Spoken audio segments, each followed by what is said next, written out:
welcome back. Look, every guest that I've had thus far, starting with Jeffrey Gundlach, has been a delight. But I have to say it again, you're in for a real treat today.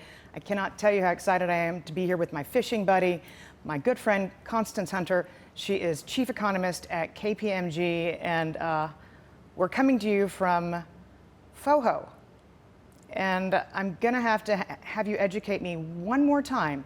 So take me back to why you know this area of New York. So it stems back to the 80s. Mm-hmm. This neighborhood, it was not gentrified New York in the 80s. And FOHO, this neighborhood was photographers and hookers. And it's where the models came and did shoots in studios like this one. For all the fashion magazines and all the catalogs that got produced here in New York. And there's, if you walk around this neighborhood, you'll still see a lot of photography studios, like print, where you can get large form prints made. But it was, pre-gentrification. So you also had, in the evening hours, you had evidently a lot of hookers walk. I know, I was here, a lot of hookers walking the streets. Well, we know you weren't one of the hookers, but you were one of the models. I was one of the models. Explain that transition. Well, I was going to school here at NYU, mm-hmm. and I had been doing some modeling in Philadelphia, where I grew up, and did a lot of runway, actually. So there's actually a ton of sort of small runway shows on the catwalk. I love it. And it was great. It was great money. It was great money. I wanted the money to start investing, mm-hmm. and that's what I did. I started investing my modeling money, and I traveled and visited friends, and of course I was a young woman in New York. I bought shoes, uh-huh. right before Carrie Bradshaw, yep, even came to the screen. I had that. I had a similar disease. But it was, and it's a very, it's a business, and what's so interesting is I always looked at it as a business, and so the interesting thing about modeling, right? There's these gorgeous girls, like beautiful. And I'm very much girl next door, right? And so, you become, it was humbling. It was a very humbling sure. experience, right? But you start to realize what is your market segment, right? So I was already using my sort of nascent, know your customer. Yeah, nascent economist brain, right? And sort of figuring out what is this business? What makes it tick? So, why economics? How economics? When did you know you wanted? Was this did you were like kindergarten in Philadelphia, and you're like, I want to grow up and be an economist one day? No, I wanted to be an interior decorator. And I literally, when I tell you, so this is pre-computers, of course, and when I tell you I can't draw a straight line on graph paper. Like, it is bad. I'll mail you a ruler after today. No, it's not going to help. Trust me. And my mother sort of introduced me to a friend of hers who was a graphic designer, so I could learn, she was trying to steer me, and my parents were kind of like, but you're good at math, why would you be? And so anyway, it's okay not to disparage interior designers. It's a great and important profession. Sure. But I also had one of my best friends growing up. Her dad was reading this is the 80s, and Japan was buying all of our real estate. And he was reading a book called The Coming Economic War with Japan, and was talking to me about it. And I must have been 15, and so he said, I'll lend you the book after I'm done reading it. And I was so fascinated with the idea that you could have an economic war. I'm like, what is an economic war? Oh, yeah. Right?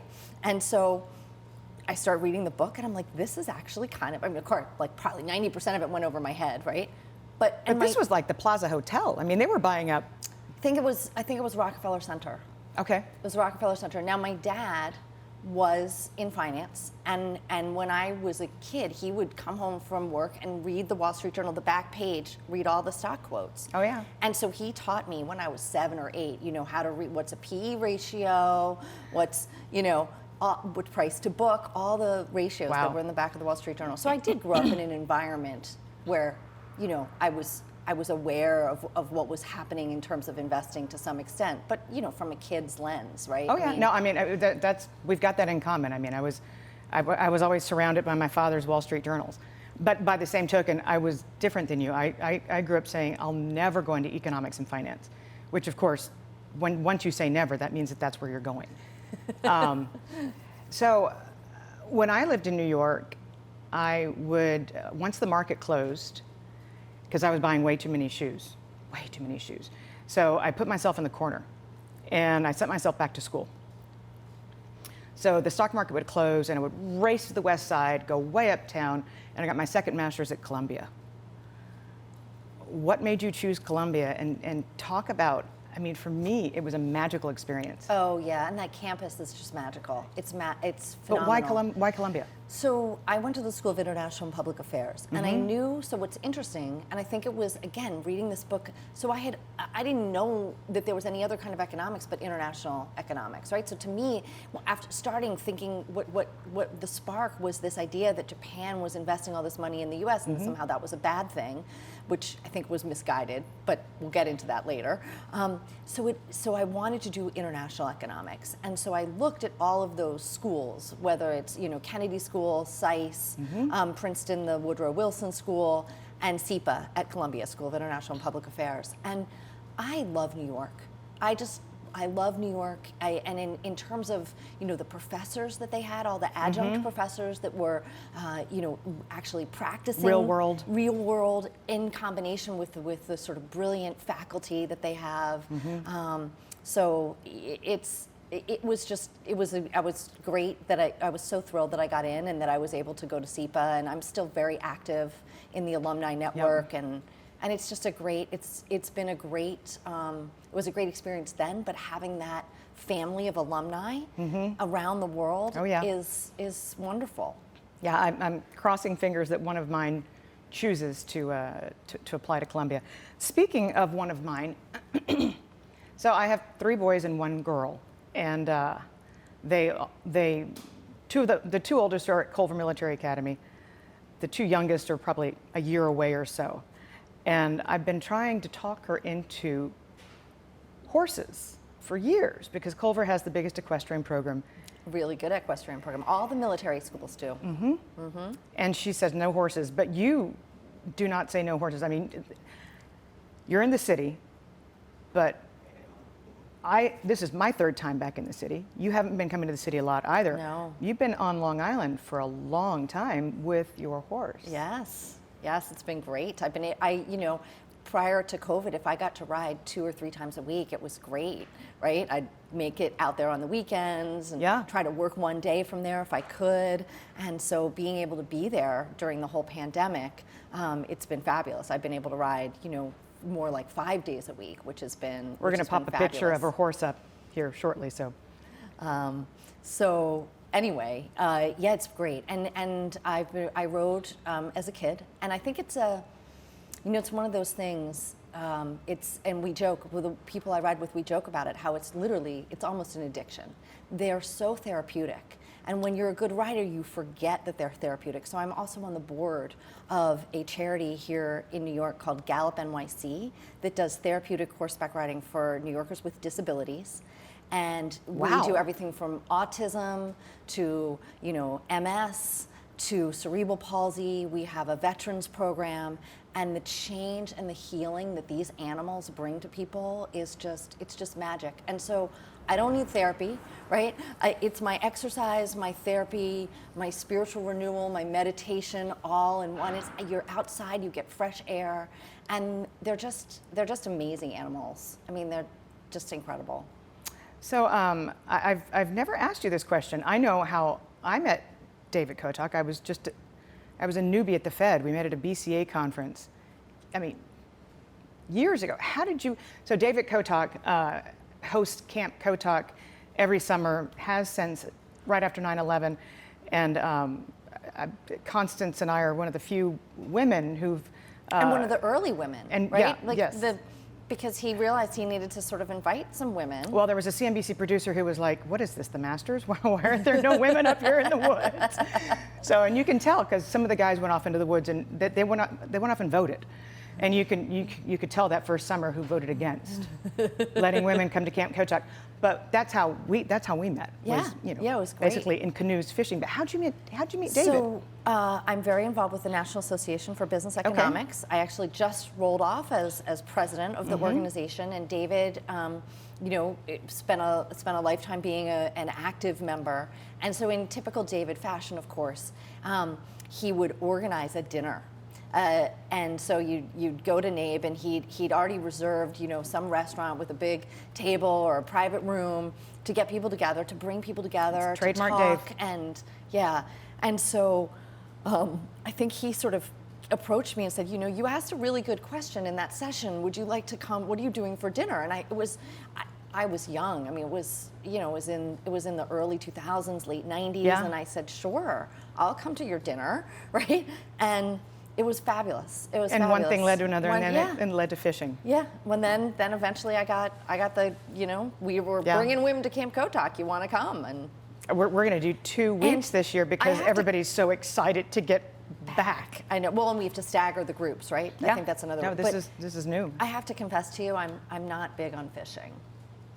It's I not my- wasn't going to it's bring not that like- up. I knew that. I mean, I love being in the boat, and I Mm-hmm. love chatting, and I loved we drink wine Oh, at yeah. Camp Kotok, so that's a fun part. It's a day drinking thing. Day drinking and fishing. But I love David that much, and the fellowship and the community Mm-hmm. of people. So that's how good it is that I'm willing to spend 3 or 4 days doing something that probably not one of my top activities. Yeah, shout out to JR. Will you ever forgive me for catching that eel? Probably not. Okay, so let's get down to economics. We're in a truly unique time. In U.S. history, 34% of income is attributable to government transfers. We've never pumped this kind of money into the U.S. economy, not even during World War II. Well, it was pumped in different direction, right? It was pumped Yes. into the military-industrial complex, and this is being pumped into households. Yep. And it's a different distribution mechanism. So here we are, and when you have that kind of extraordinary level of stimulus, you create some imbalances, and you call it disequilibrium. Yeah. So this is your latest report. Walk us through how we got to this state, and again, how unique the economy is right now.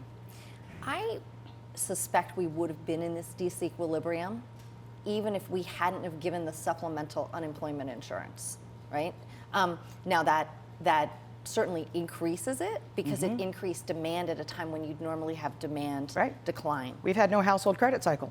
So, but wait, it's amazing. I mean, it's just incredible. And in the long run, that could prove, I mean, this is an interesting experiment. We always joke in economics, there are no natural experiments, right?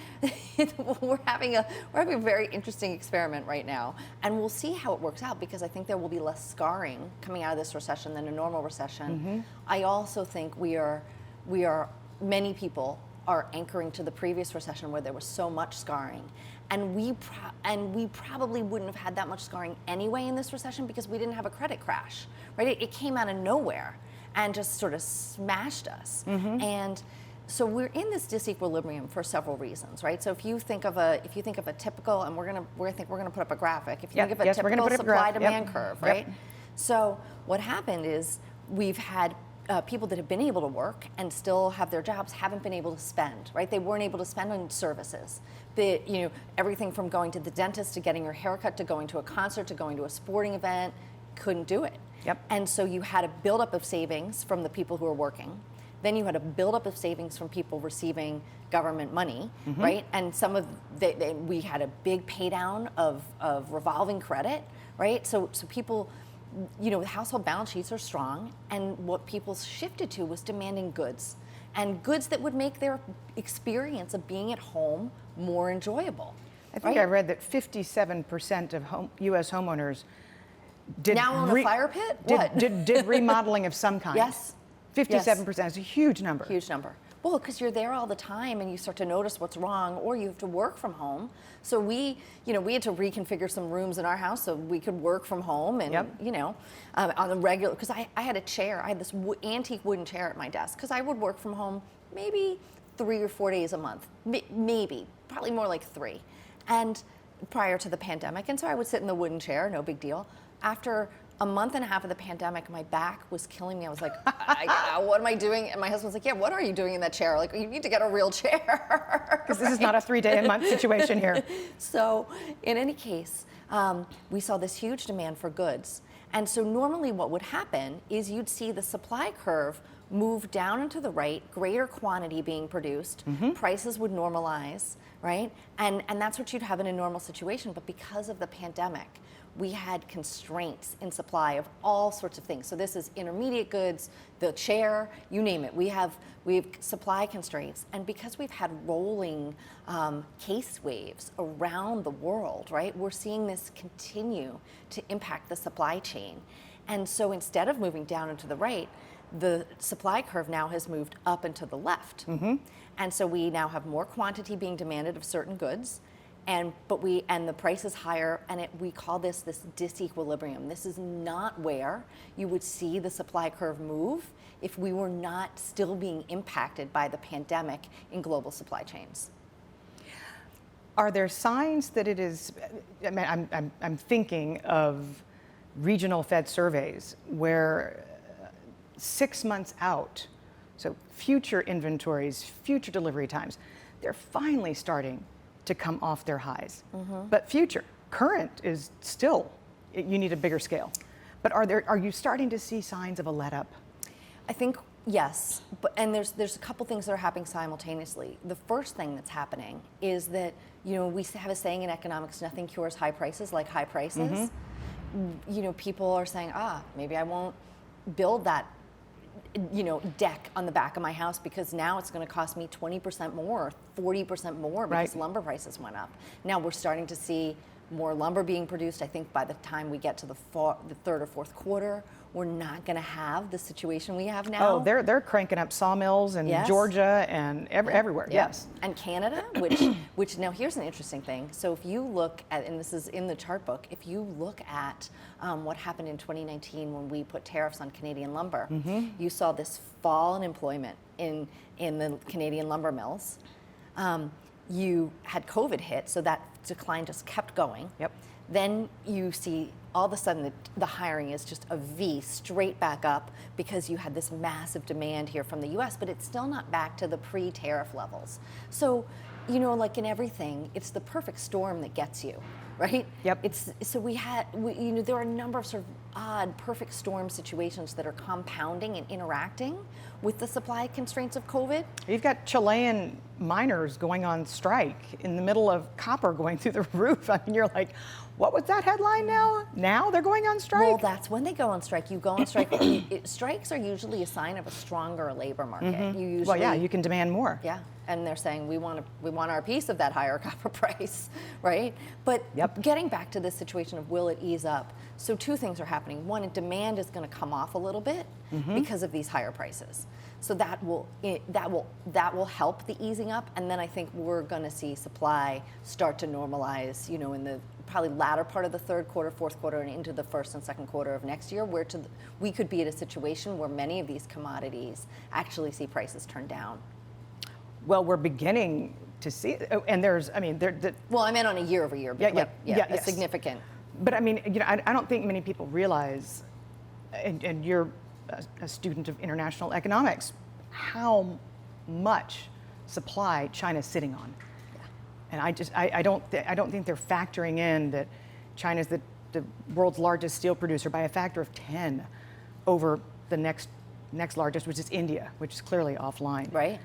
Clearly offline. But that whole idea that preceded COVID, this idea of deglobalization, I think if anything, and you can give me your views, I think the idea of deglobalization has been debunked. Well, so we certainly see how global the world is with COVID, but here's the fascinating thing. I mean, and I talk to CEOs pretty much every week. We started an event at KPMG where once a week we invite, 8 to 10 CEOs, and we call it Cocktails with Constance. We send them a nice beverage of their choice. I'm a CEO. You can call me. I'm kidding. and we have a conversation, and so and I give them a bit of an economic update, and it's been a wonderful thing, because I feel like I've learned as much from them as probably they've learned from me. Maybe I've even learned more. And so what I'm hearing is people are bringing stuff back to the U.S. So someone was telling me that there is a mill that produces knits in Lancaster, Pennsylvania, that has been shuttered for years, and somebody is seeing that it makes sense to reopen it. Right? So I think deglobalization is never going to fully happen, but it is interesting to see. You do have anecdotes, and those anecdotes can add up to data, right? I mean, they don't always, right? We always say the plural of anecdotes is not data, but you hear enough of them, and then you start to look for it in the data to see if it's confirmed. But we're starting to see people bringing stuff back just because they need to produce now. And so the economics are there for that to work. I do think we're still, I mean, look, we have such global specialization. And I mean, look at what's happening with semiconductors. Yeah. I mean, unfortunately. Well, and we actually export almost as many semiconductors as we import. That's the fascinating thing when I started looking into the data. Yeah, the difference between what we export and what a foundry is. They're like, it's all Taiwan. I'm like, no. Explain this, the semiconductor. Well, I'm not an expert on semiconductors, right? So it's sort of like, I feel like sometimes my job is like, how quickly can you teach yourself information, right? How deep is your network? Because you need people to call, right? Who are experts, and then you need to really delve into the data and then confirm that you're understanding the data correctly. So I think there are a number of things happening. Prior to COVID, the anticipation within the semiconductor industry was like, okay, we're going to 5G, right? And so there was a buildup of chips for the purpose of 5G. But the thing that happened with COVID, and you can actually see this in the data, the increased purchases of computer equipment. It is literally a straight shot up in the NIPA accounts, which the National Income and Product accounts, which is where we get GDP from. You never see that. I mean, it is phenomenal. So what happened was, because of COVID, demand for computing went up dramatically. People bought, home entertainment systems. I'm not a gamer, but they bought all those things to do gaming. I know they did. I know our household did. And so you had all of a sudden this shift in the demand for chips that everybody thought we weren't going to need as many of these over the next year. Yeah, it wasn't just work from home, it was study from home. Yeah. So the kids, I mean, study from home, entertain from home, everything. Do it all from home. So that, again, another perfect storm situation that sort of compounded with the intermittent shutdowns. And then if you look at our imports in the second quarter, our imports of semiconductors are down almost 2.5 times more than they are, because they fluctuate, right, every quarter. Sure. But we saw a big decline. So here, the anticipation was, they canceled all their orders. Like, there were no imports. The automakers were like, we're not going to sell cars. Exactly. And then the demand just increased significantly, and we kind of caught back-footed. That too will normalize. I think it's going to take a little longer, probably until the first or second quarter of next year, but that too will normalize. But it's coming. It's coming. Yeah. Well, and what I like to say, people push back, of course, on economists and say, transitory, it's not transitory. I'm like, transitory doesn't mean not disruptive. Right? Yes. It is extremely disruptive, but it's not going to last forever, right? This is not necessarily going to last forever, but that doesn't mean it's not extremely disruptive and probably holding back growth a little bit this year if we weren't having these supply chain bottlenecks and these price increases. So supplemental benefits look to be finally ending. Yeah, and in some states more than others. In 20 states and counting, true. Including Texas. Texas was the big one. Being from Texas, I was curious to see. Well, it's a big state, right? Yeah, it's the second most populous state. So I was curious to see, because initially when the governors were starting to give them money back, it was smaller states. Like Utah has like a 2.9% unemployment rate. I mean, they desperately needed everybody and anybody to come off the sidelines. Well, we don't know that this is going to bring people off the sidelines. And again, like, as an economist, this is a fabulous natural experiment. So we have a map in the chart book which shows the vaccination rates by states. And interestingly enough, I'm going to say about 45 to 60. I'm not exactly, but I have to look at the map, but in sort of population weighted. But let's just say somewhere around 45 to 60% of those impacted are in the lowest vaccination states. And we know that the jobs that need to come back are all work from your job site jobs. They're not the work from home jobs. The unemployment rate, if you work from home, is 3%. Right? Oh, yes. That's already a very tight labor market. Yeah, So, and like all the manufacturing jobs that are open are for low-skilled workers. People don't, it's not the same skills mismatch that we've had in prior downturns. To some extent. I mean, that's a whole, but you bring up a good point. That's a factor. But what I was going to say is, so if you have the jobs that need to come back are work from your job site jobs, and you live in a state that just hasn't been rolling out vaccinations as fast, is it possible that some of these people aren't going back to work because they're concerned about their health, right? Or they haven't been vaccinated. And of course, they have the luxury to have that concern because they were receiving the supplemental unemployment benefits. Right. But I think these two things may be interacting. So it'll be very interesting to see what the result is. And I also think COVID changed people's preferences, right? It changed people's concept of time. So when we look at historic analysis of something like a supplemental unemployment insurance, historically it was considered not to hold people back from working because you knew it wasn't going to last forever. Right. You're still having skills atrophy. People enjoy many facets of work in addition to getting the money and getting your paycheck. Like, sure. You have social interaction, you're making a difference in the world, there's a lot of things to be proud of that people, there's a lot of value in working besides just earning the money, right? So it was always assumed that this wouldn't really significantly hold back employment. But I think during COVID, people's preferences have changed and their sense of time has changed, right? So even though they know, it's ending in 4 months, it's just 4 months may be a different perception to people under COVID and after a year of lockdown than it was prior to the pandemic. Well, so there's also this anger factor, and I pick it up on my Twitter feed all the time. Well, Twitter is a magnet for anger, but true. And I'm there. Look, I'm on Twitter with you, but it is sort of a magnet for anger. The whole power to the people, and you've written about this.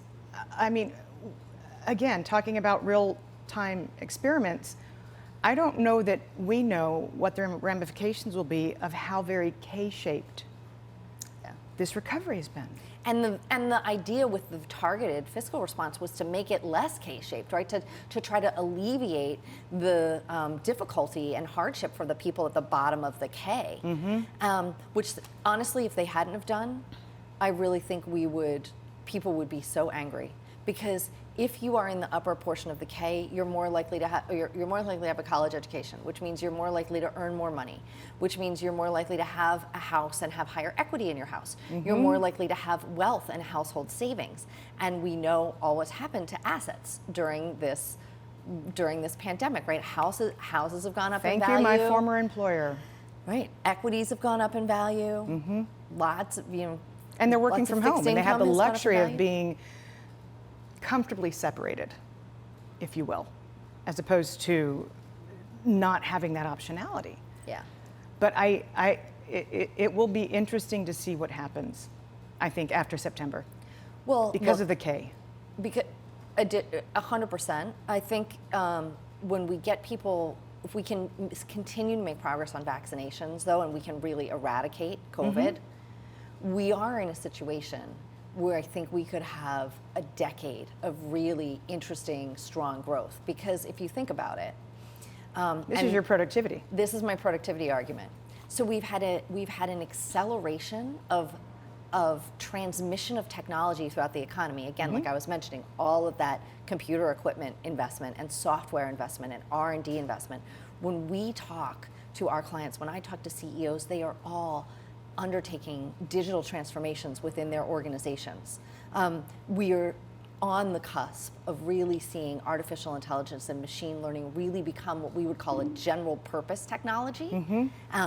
And once that happens, once that's harnessed, you're going to see the opportunity for productivity gains. So I think and when we compare this period to the period just after World War II, right? So we were mentioning we haven't had fiscal stimulus like this, but during World War II, and my mother told stories about being on the Jersey Shore during the war And they had to leave they didn't have any streetlights on. They had to have all their shades down because there were U-boats off the coast, and they didn't want to give any clues to where the shoreline was. And so we had a lockdown of sorts all along the eastern seaboard. So people weren't going out at night spending money on recreation if they, and so we had a buildup of savings. We had GIs sending money home. So again, this buildup of savings helped fund a whole bunch of consumption and a whole bunch of investment following World War II. So right out of World War II, when we were transitioning from military industry to civilian industry, the assumption was we'd have a huge recession, that transition was going to be horrible and difficult and painful. And it turned out, in part because of this savings, that helped fuel this consumption and fuel investment. Well, the GI Bill also sent an entire generation to people to college, which improved our productivity immensely. So here we have a different situation where I think we have an education deficit as a result of this, right? And we have it obviously for our school age population, but I think we also we've got a lot of moms at home too, who are out of the workforce. We have it for our young adults that are joining our companies, right? So they're not integrating and learning about the company. We don't have corporate culture. It's going to be harder to maintain corporate culture in an environment like this. So there's going to be some catch up and some investment that's going to be needed in education across all levels of the economy.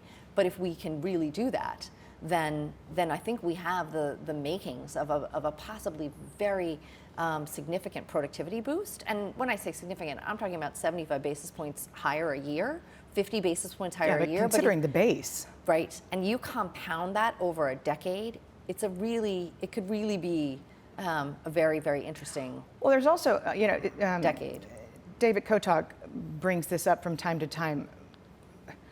We've also taken a lot of the least efficient players out of the system, at least initially. There was a mini bankruptcy wave. Certainly not, the Fed stepped in and prevented, but he does talk often about survivorship bias, that call it if it goes from the S&P 500 theoretically to the S&P 400, that those are going to be 400 lean, mean companies because they've had to fight their way through this. Well, this is this concept of anti-fragility, right?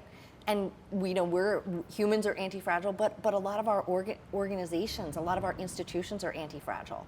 And it sort of ties back to creative destruction, right? What doesn't kill you makes you stronger. And necessity is the mother of invention are really coming to bear here. And so these are leaner, meaner companies. And they are stronger. And they did engage in digital investment during this time period because they had to survive. So, but you bring up, prior to the pandemic, McKinsey came out with a study that said that by 2030, like a third of US jobs will be automated. That's been expedited. So, sort of the Oxford came out with the initial study, I think in 2015, and they said that by 2025, 50% of US jobs would be gone, again, due to automation. And they were using this fabulous database from the Bureau of Labor Statistics, the ONET database, which categorizes all different skills of workers. And it was groundbreaking research, but it was dead wrong, right? And what we found is that, yes, automation does take away some jobs, but it adds other jobs. And what we see is the best automation is the automation that helps you do your job better, right? So I'm going to give you an interesting example. Sure. And it ties back to something you mentioned about women, which I do want to touch on with you. So we obviously have this gender pay gap in some fields. There is an economist at Harvard, Claudia Golden, who did a lot of research on this with Larry Katz, two prominent labor economists. And they compared pharmacists to attorneys. So in pharmacy, if you are a woman, and let's say you choose to work, you have children, you say, I'm going to work 25 hours a week instead of 40 hours a week. You make the same per hour as the pharmacist working 40 hours a week. Why? Okay. Because of artificial intelligence. Because pharmacies now use a lot of technology to assist the pharmacists. There's greater substitutability between pharmacist A and pharmacist B. So if I go to the pharmacy, I don't care if I get pharmacist A or pharmacist B, right? Doesn't matter to me. I get my prescription filled, they have the data, they have the information, they have, right? They can help me. It doesn't matter which one. You're a lawyer. I'm going to go to a law firm. I don't want to get a lawyer A or lawyer B. I want lawyer A that I build a relationship with. I want lawyer A that my friend referred to me because I know lawyer A worked on a similar case. I want lawyer A because they've been working with my company for 15 years and they know intricacies and details that I don't need to tell them every single thing in order for them to do their job well. So in professions where relationships are really important, where learning by doing is really important, there is a pay gap between those people who work fewer hours and greater hours, right? So if you're a lawyer working 25 hours a week versus a lawyer working, well, it's law, so let's call it 35 hours versus 70 hours. Exactly. Right? You're the 35-hour-a-week lawyer and you have the 70-hour-a-week lawyer. You're not making the same per hour. You're making less per hour, and that wedge grows the longer that gap is there because of the learning by doing. You're not making as many relationships. Right. You're not learning as much. So if we can use artificial intelligence to help augment the knowledge that lawyers have, now you're still the relationship component, right? Of course. But you increase to some extent the substitutability, and you increase the ability to have more flexibility in your work. So maybe a female lawyer who's taken some time off for her family and is working 25 hours a week, that gap between that lawyer and the 70-hour-a-week lawyer might not be as great if you have really good artificial intelligence to help you do your job. So I throw this out there. So there's trade-offs, right? We say in economics there are no answers, only trade-offs. Right. And look, in any trade-off there's going to be some negative aspects. Right? So it's not a panacea, but I don't know that it's as terrible as what we the think. Doomsayers say. And by the way, when we've had in previous history, when we've had automation, what's always happened is we have created jobs that we never knew needed to be done, or that are a byproduct of that new technology. We didn't have middle management, wasn't a thing, until we could have automated factories where you suddenly needed to have administration occur for the business. Right? So there were middle management came about because of automation. That wasn't a career track in the 1850s. True. Right? But it was a career track in the 1950s. So you mentioned women.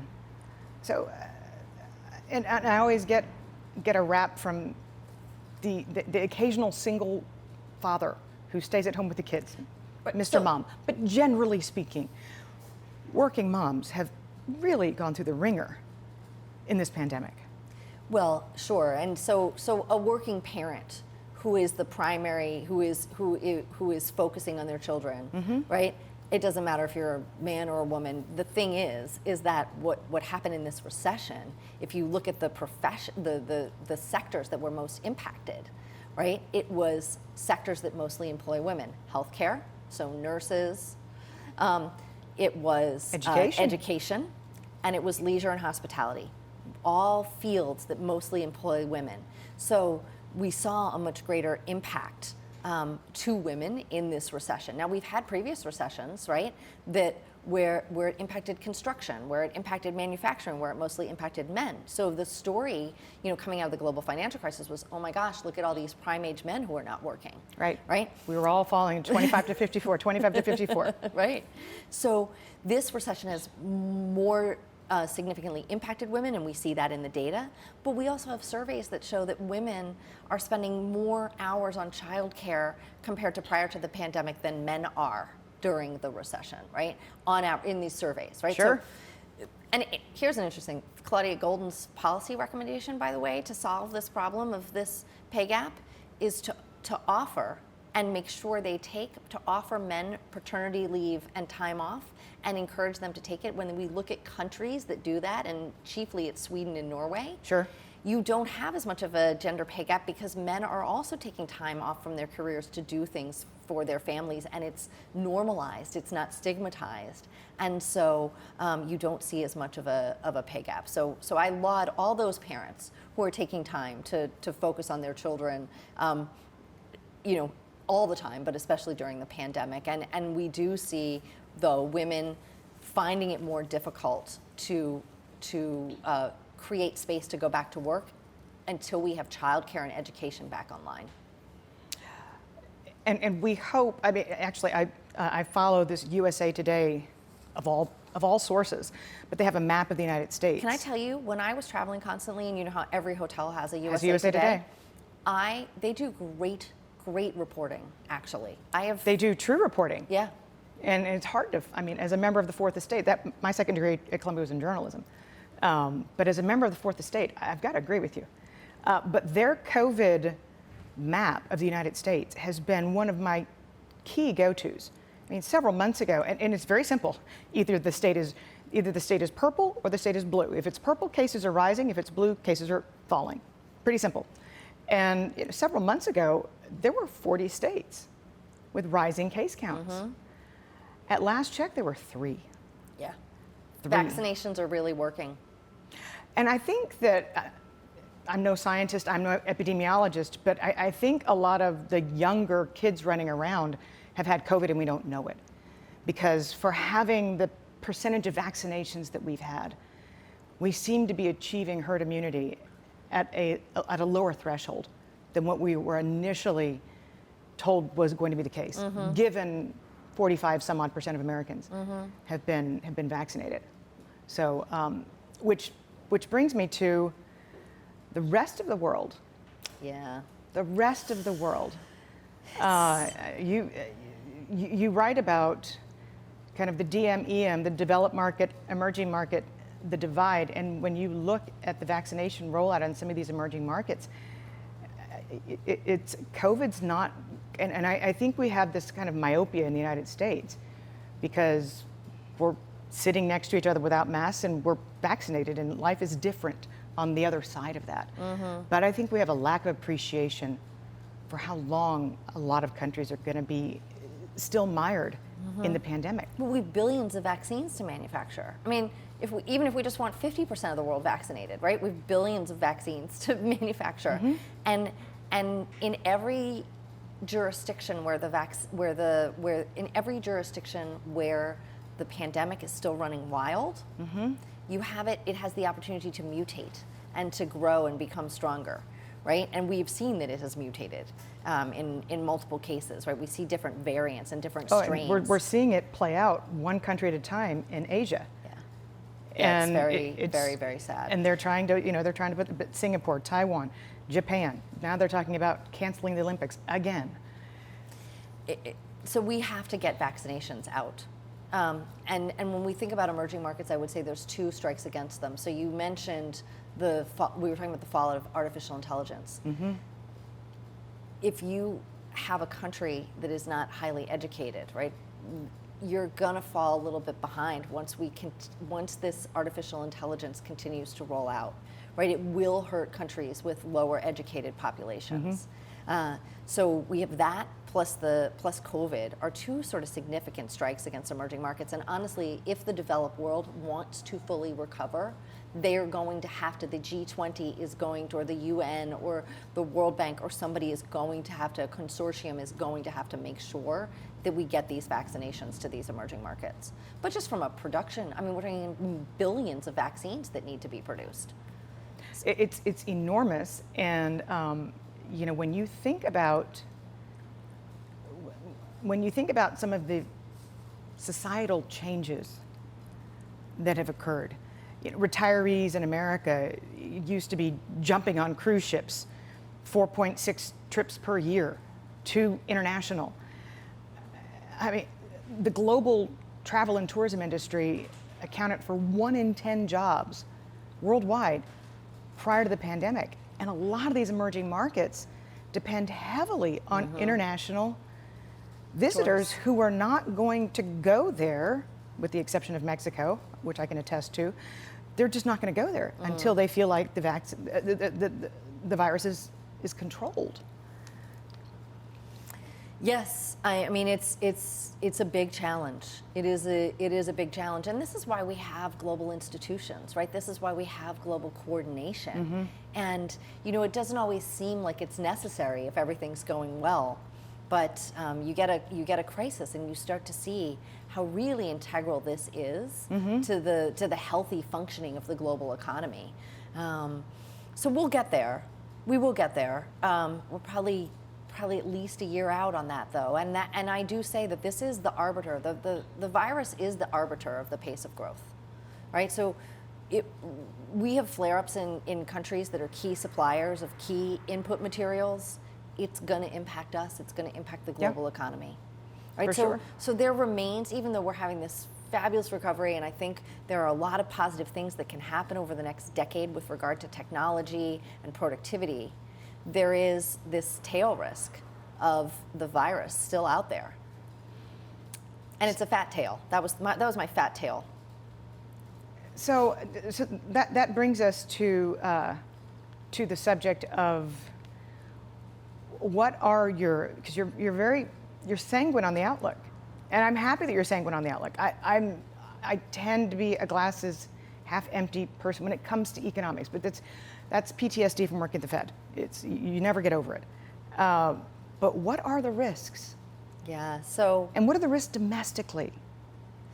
I think, while I do, and we were talking about the disequilibrium, and I think it is going to be transitory, there is a chance, and it's a not insignificant chance. So it's again, another fat tail risk. So I think all the tail risks we have now are pretty fat, right? So they could be pretty, they're not my base case, but they're there, and I'm watching them very closely.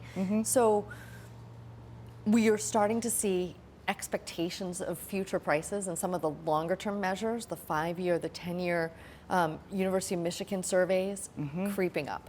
Now this happened coming out of the global financial crisis when we saw commodities rise. So if we just look at the 1-year expectations, that moves with the commodity index. It's a one-on-one relationship. Right. Absolutely. And people anchor to things that they buy every day, right? So if you're buying food, or once a week, you're buying food, you're going to anchor, my food prices are up 20%. It's like, yes, but you probably only spend at most 10 or 15% of your budget on food, right? Maybe 5, right? It's not a big part of your basket. So people tend to anchor to the things they buy every day. And you look at something like used cars, for example. Used cars is one of the few indices that does not trend. So most things get more expensive over time. Right, like if you look at the chart over decades of any other index, whether houses, furniture, it just goes up.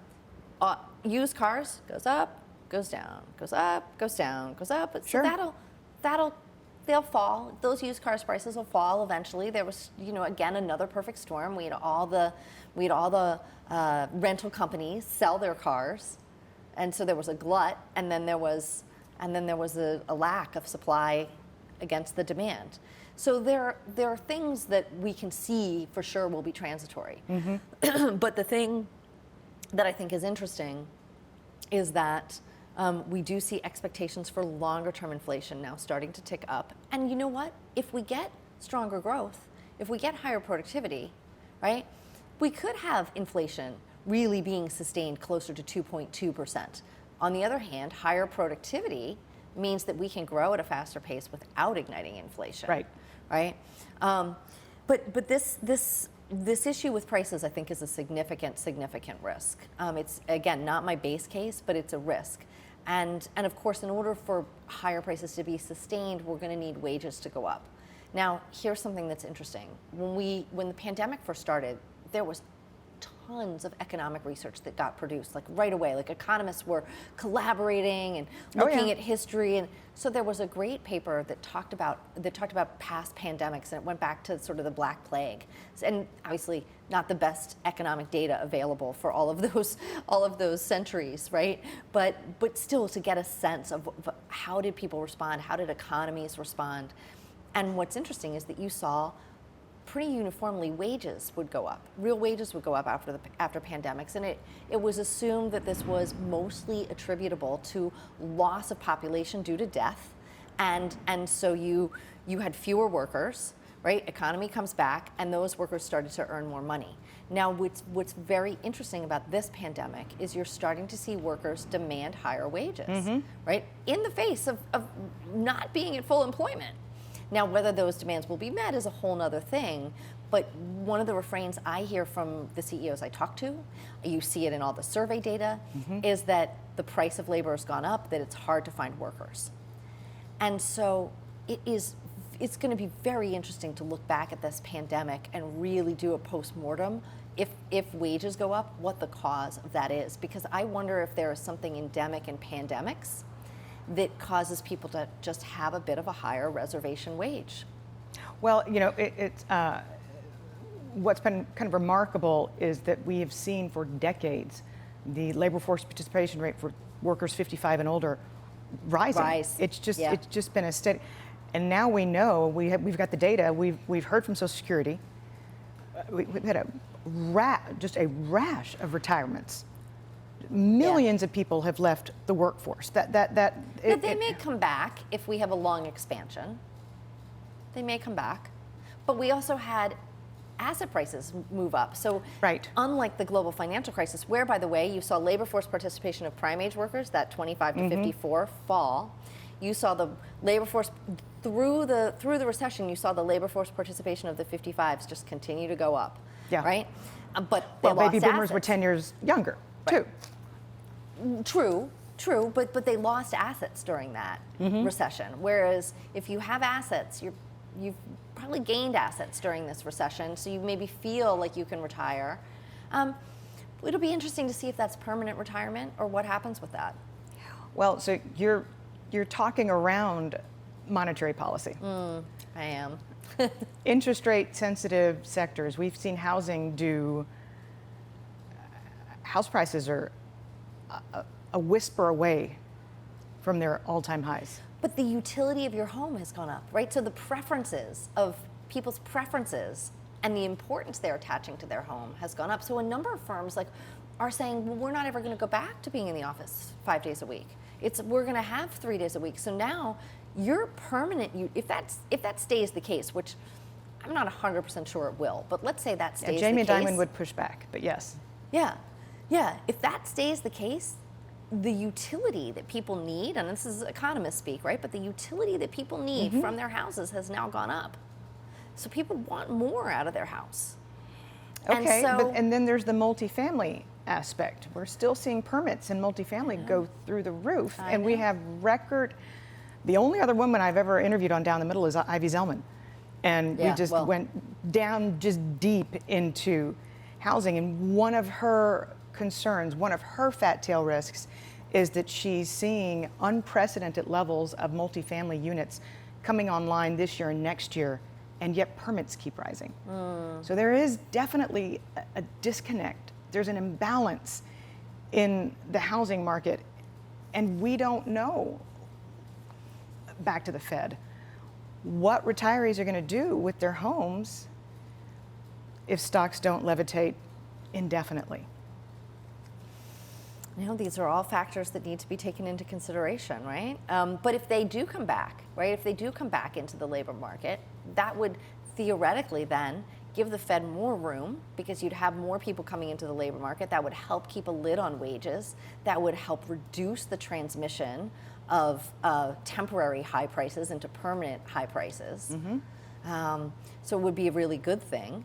And this is why they say they're data dependent, because and it's interesting, this shift to we're going to wait until we see it in the data is people talk about the average inflation targeting, but it's really about we're going to wait till we see evidence of it in the data before we start materially raising rates. That I think is the very interesting switch, because you have to get very granular on what the forward-looking data is in order not to be caught back-footed. So if there's a unique refrain, the European Central Bank came out with its financial stability report. And again, being a former Fed insider, you don't start narratives accidentally. No, you don't. There was no mistake that Lael Brainerd was the author, effectively, of the financial stability report. Significant declines in asset prices. And then you see all the regional Fed presidents also talking about financial instability. And now you're hearing other central banks talk about financial instability. This is not by accident. No, it's not. They're concerned, and they should be. We want them to be concerned, don't we?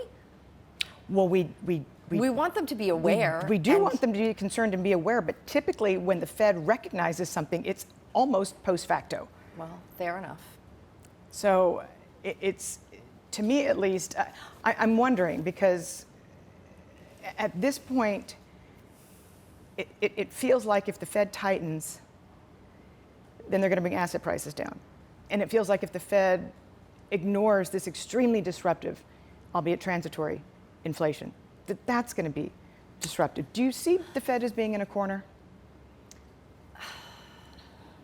So you're driving down the highway. Mm-hmm. It's a highway. And you're going maybe 65 miles an hour, you're going pretty fast. And you see a ways away, maybe like a quarter mile away, you see some red lights ahead of you and you're like, oh, I'm gonna need to slow down. So you could put on your brakes, but you're going 65 miles an hour. You could just take your foot off the brake and let the car slow, so that by the time you get to that accident and those red lights, you just tap on the brakes and the car slows. You don't have to slam on the brakes. Mm-hmm. And I think that's what the Fed's going for. They're going for, we're just take our foot off the accelerator and let it slow down. Now, I do think this transitory inflation we're seeing this year due to supply bottlenecks and this disequilibrium, mm-hmm. they almost have to ignore that because, as I said, nothing cures high prices like high prices. The high prices themselves are reducing demand. Yeah, we completely agree. I mean, you've got purchase applications for homes at a year low. Yeah. I mean, I don't think anybody saw that coming 3 months ago. Yeah, well, I mean, you really brought forward probably 2 or 3 years of demand mm-hmm. into a compressed time frame because of the pandemic. And, so I guess your question is, are they backed into a corner? And I would say not yet. That doesn't mean they're not going to be backed into a corner, but I don't think they're backed into a corner yet. I still think they have room to maneuver. I think they have room to sort of just take their foot off that accelerator slowly and let the economy just slow down a little bit. Mm-hmm. We'll see. We'll see. So you've talked a lot about artificial intelligence, machine learning. There's this one country that's a bit ahead of us. How does China play into your forecasting? Are they ahead of us, though? Are they? Well, I mean, to take but one example, and because they've poured money into this sector. Mm-hmm. But wait, I'm gonna push back on that because I'm a capitalist. I believe in market economies. I think you're a capitalist. You believe in market economies. I do. And what happens in market economies is that a lot of accidental events occur, right? Companies fail. Things percolate up in a not preordained fashion, right? And it's a little bit of chaos, right? You have there's trade-offs. But crisis can be good. It can, you're right, opportunity can come out of crisis because we're anti-fragile and our institutions are anti-fragile and they get better. But if you are a centrally planned economy and you are saying this is what is going to be the winner, we're going to choose it, and we're going to pour money into it, sure, it could go up for a while. But it's not the same type of organic process of competition that we have in our economy that has caused things to bubble up to the top. And I really firmly believe that in the medium to long run, that is not the way to do this. That is not the way to get ahead, which isn't to say that government-sponsored R&D, which, by the way, the U.S. government did a great deal of coming out of World War II well into the 60s. And so, and funded things that might not otherwise have gotten funded. Of course, a lot of things failed, but the way we funded was through our university system and the R&D machine that our universities are, mm-hmm. and we allowed the individual inventors to commercialize their invention and profit from it. So that system is, even though we did fund R&D, it's a very different system than the Chinese funding of R&D. And I just... So you think maybe I'm overconfident. Maybe I should be more worried and more concerned. Mm-hmm. And I'm concerned about other aspects of China and China in a geopolitical sense, for sure. I'm not like a big Thucydides trap person, right? That a rising power automatically gets into a war with the existing hegemon predominant power. It's a risk. Doesn't always have to happen necessarily, but I do think there's some geopolitical risk. But I'm not so worried from an economic perspective. So talk me out. Tell me why I'm wrong. Tell me why you think that I'm being too sanguine.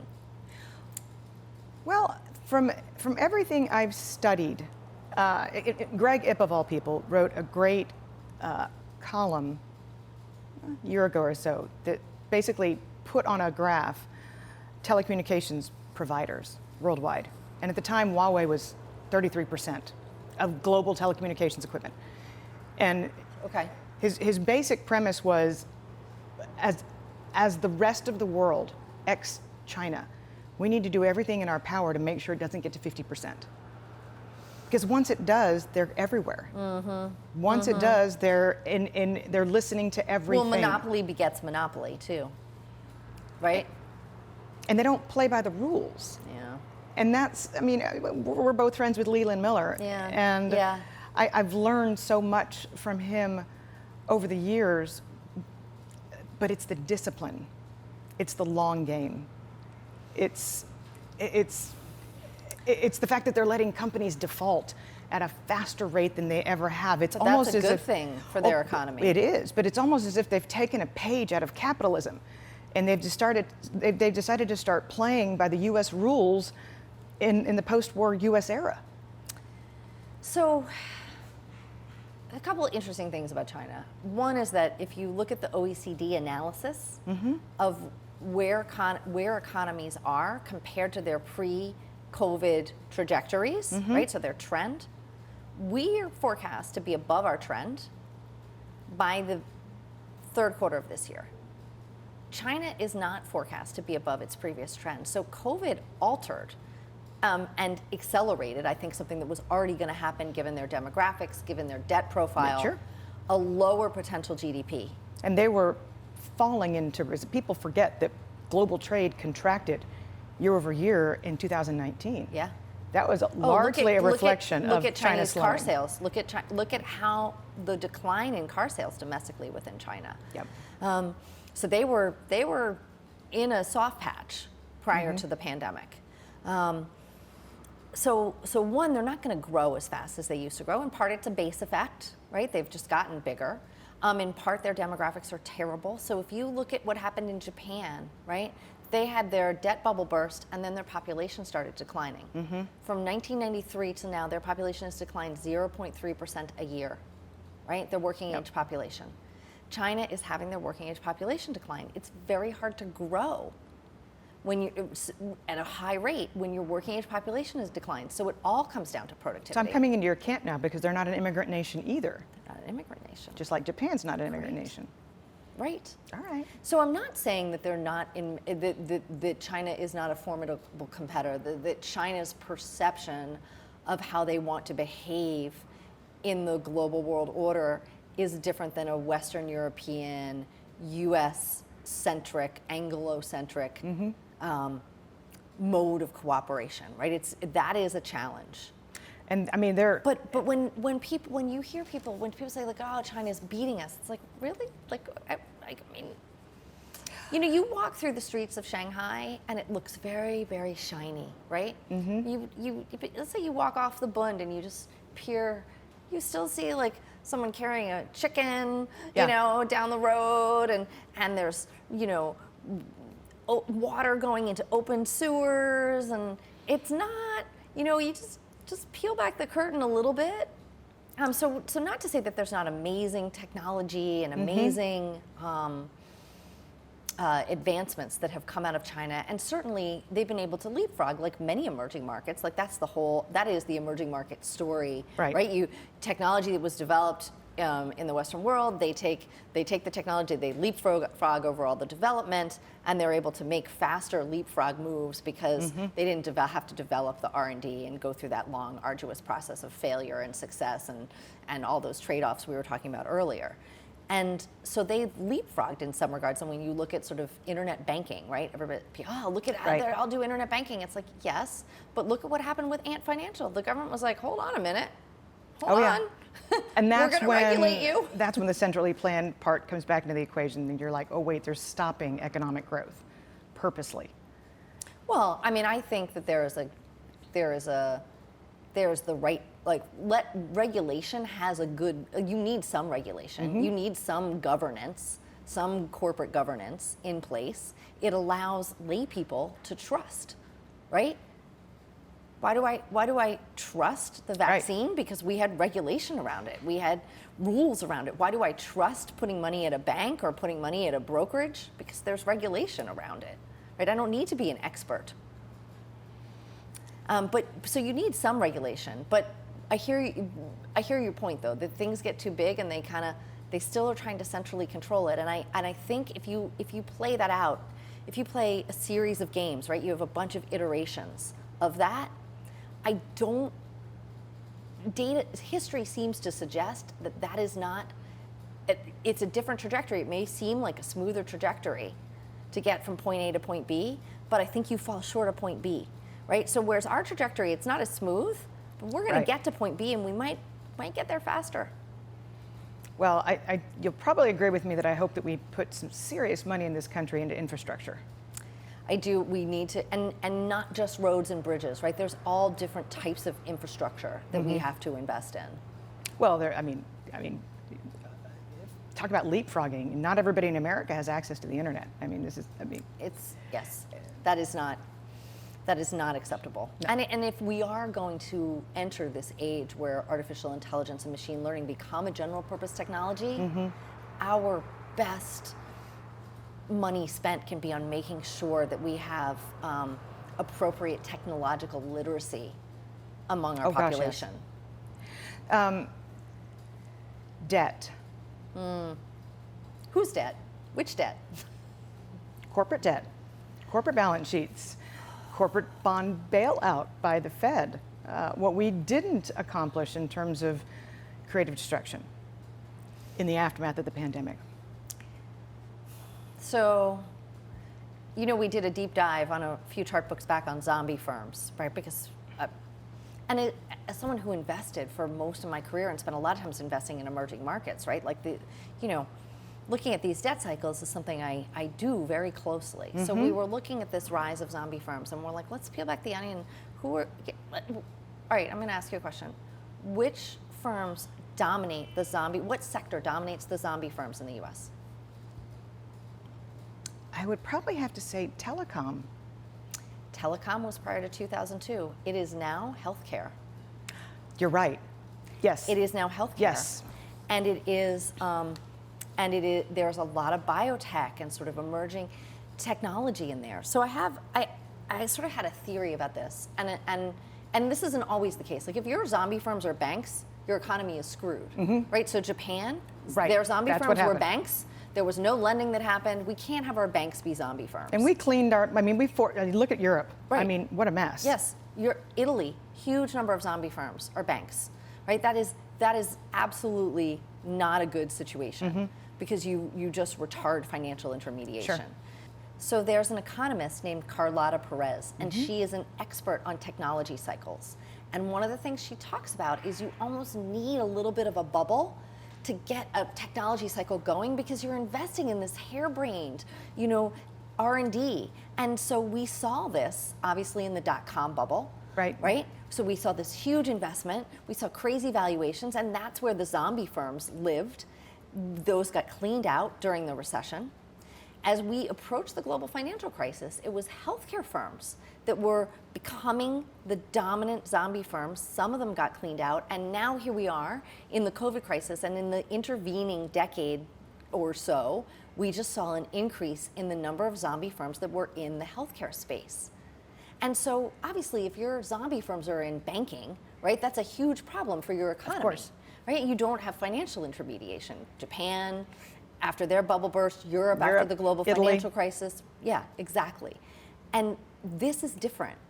And I'm not saying it's not problematic, but I don't see it as so much of a systemic risk to the economy. It may hold back some medical technological innovation, but you look at the breakthrough that we've had, not just in harnessing RNA technology for vaccination, but in the streamlining of the FDA process. I don't think we're ever going to go back to the previous FDA process. That is going to be streamlined now. So I'm not saying I'm not concerned, and I'm not saying there aren't going to be certain sectors where you see fallout, but when I peeled the onion back and saw that healthcare was the nexus of the zombie firms, I was surprised, but also relieved, right? So do I think that there could be a wave of corporate bankruptcies, sort of if you fast forward, 2.5 years, 3 years, rates start going up, it's too much for some companies to handle? Of course. But that's healthy creative destruction, and better that it happen during an expansion where rates are going up than right after a recession, right? I mean, so I think I'm not saying we're not going to see some bankruptcies, but I don't necessarily think it's going to bring us to our knees or stop the expansion necessarily. And that's going to keep your productivity going. Well, the productivity will also help, right? Like if we can really diffuse productivity to these firms, then that should help them get on stronger footing. So one last question. I consider myself to be extraordinarily privileged. Philippa Dunn, Ellen Zentner, Michelle Meyer, you, but I'm finished counting. Oh, I can help you count. I can help you. So there are too few women in really high positions as economists. So now there's some who are not going to be able to come on the media, but the chief economist at GM is a woman. The chief economist at Ford is a woman, totally by coincidence. The two largest automakers are both women, but both excellent economists. They're not going to do media. Sure. But do you know Julia Coronado? I do. Okay, so she's someone. Yep, there's my 5. So actually, I can go past one hand now. But we do need more women in economics. We do need more women, and I'll tell you, NABE is working on that. We launched a diversity and inclusion committee when I was president, and it is only growing in sort of enthusiasm and activity. And I think it comes down to pipeline, right? Like not everybody can have what I had, where I was actually inspired, of course, to consider this as a career. And I'm so thankful. I also grew up in a household where my parents were like, you can do whatever you want. You can do anything you want, right? It was never like, what do you mean you want to do that? My dad was thrilled, right? That this was something I was interested in. That's why I'm excited that we're starting to do space exploration again, because children are going to be naturally inspired. Just to see this. So reaching down in and getting pipeline is really, really important. So NABE, I think, has a unique opportunity because we have college NABE memberships, and we have the Certified Business Economist designation that we do in partnership with universities. Now we just need to go down one layer even lower and go down into the sort of high school level. And really financial literacy. Really drive interest. But I think, it's interesting, I'm also a member of 100 Women in Finance, and something that they found in studying this problem was that a lot of young girls and young women didn't understand, like if you're a portfolio manager, right, and let's say you're managing a pension, but it's a teacher's pension, or it's a nurses and doctors' pension, that you're actually helping society by being in finance. That is an economist, you're helping firms make really good business decisions that help them grow and help them employ people, and so having the awareness that this is something you can do that also feeds your soul, I think is not how people would traditionally think of a finance or an economics profession, but it absolutely is. And I have to say, especially during the pandemic, right, there was a community of economists that really came together, men and women, that really made me thrilled to be an economist. Like, it was so nice to see the collaboration and the just the camaraderie. Oh, I just thought of a couple other women. So Diane Swank. Swank at Grant Thornton. There are, I'm going to forget her last name. There's some women who are at a lot of the tech firms who are really good economists. I will send you a list of names, I'll tweet out some. Yay. We'll do a Twitter intro. That's perfect. Because they're out there. Constance, I'm going to have my daughter watch this episode. I am. I really appreciate you spending so much time today. Great to see you in person. We're both vaccinated. I got to hug you. It was That great. was fantastic. Let's do this again. I would love it. Thank you so much for having me. This has been a joy. Thank you. Take care. Well, I thank you once again for taking the time and watching this episode of Down the Middle.